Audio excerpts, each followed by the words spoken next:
Hey, it's Mrs. Garman again, and this time I want to go over the dental file assignment that you had for Module 1. And I don't want the instructions to trip you up and make you lose points on assignments that you may know how to do a certain feature and the instructions were just very awkward. So I'm going to go over this and just go over a few details that I've been seeing very common that some people have been missing.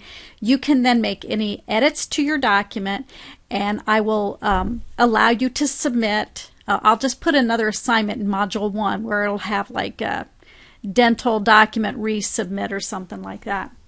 This one had a lot of stuff in it, so I want to go over it. Okay, looking at the top, first off, this picture. Everybody found a picture, but some of you did not do the kind of little formatting that they wanted you to do. When you click on your picture, if you go to Format up here where it says Picture Tools Format, you have all these picture styles right here, and you can hit this down pointing arrow, and if you move across these, look what's happening to the picture as I move across these. And I forget which one we actually used, maybe that one, I don't know. As far as I'm concerned, you should be able to pick the style that you want, that you think looks best, because my picture didn't look good with the one he said. Okay, the next thing is right here for Dr. Block Pediatric Center. Notice how it stands out because he wanted you to use small caps on that.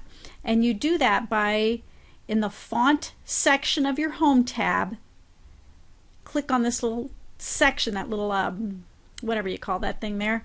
Anyway, you go there and you just check mark the small caps. If I uncheck it, and I'll hit OK, you can see what it looks like.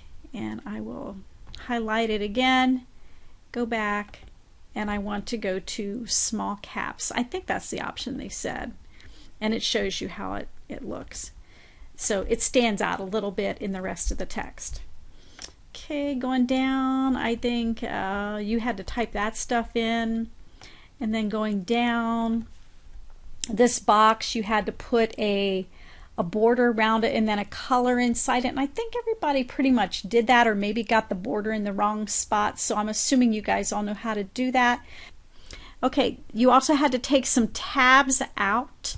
And the way you see your tabs, if you hit your Show Hide button up here, you see your tabs. And I was actually going back too far because I was misinterpreting what they said. So you do need to take tabs out. Basically what you want is these words right here to line up on the left side. And then date, time, and where is all over here. And then you have a box around it and shading. And let's see, going on. And your name and your email address. Below there you can put a fake email if you want. And now notice one thing. Notice how page 1 is in portrait and the second page is in landscape. How in the world can you do that to a 2-page document? Well, again, I'm going to turn on my Show Hide button here.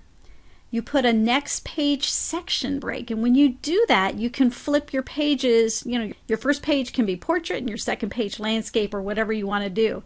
And how do you get to a section break or a next page section break? Page layout tab. Yes, there it is. Breaks. And when you hit that little arrow, here's all the breaks that you can do. And you want this one right here, the next page section break. So I really would rather you guys know how to do this than for me just sit here and grade a bunch of papers and give bad scores. So that's why I'm going through this.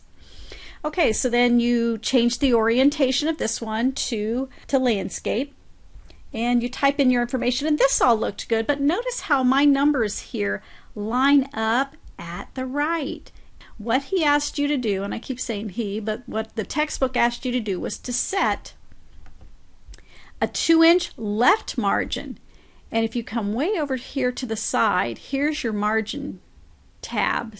So when it's a L, you know, notice that little symbol's an L, and you move your mouse, it says left tab. You can then click and make a left tab somewhere. Get rid of that. Now, every time you click this little thing, it turns into something different. This is for decimals, or a center tab, excuse me. That is a right tab, and that's the one you wanted to put at the 7-inch mark.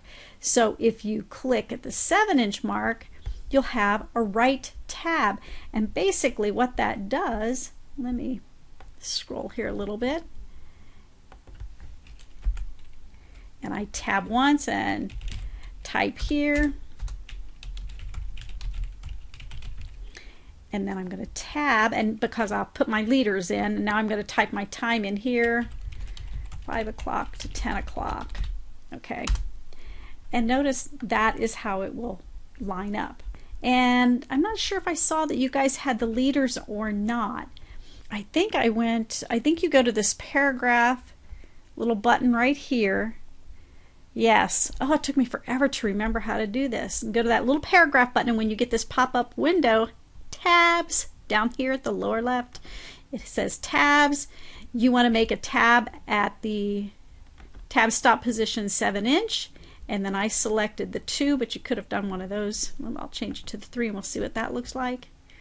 Okay, so you can see how it changes it. I think those were the main things. I think most of you looked like you had word art, and you did the other things that they asked, but those are the main things I saw. Don't hesitate to ask me if you have any questions as you're going through these.